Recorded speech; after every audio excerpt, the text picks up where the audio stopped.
Magandang hapon po. Ito po ang resulta ng Lotto Draw ng 2 p.m.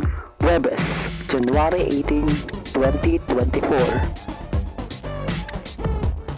Sa 2D Lotto, 8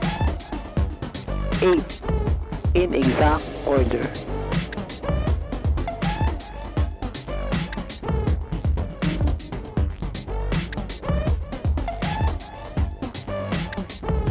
Sa 3D Lotto, 8 4 0 in exact order.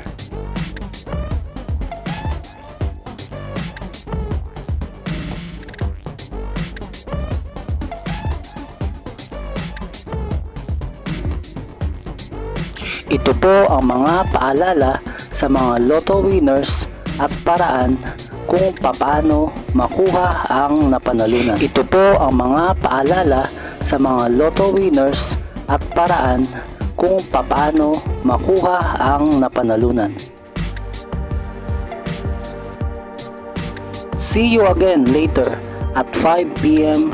Lotto results para sa 2D Lotto at 3D Lotto.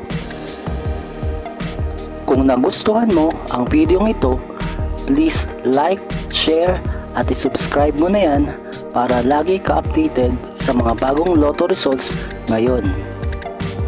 Thank you for watching this 2 p.m. Lotto results.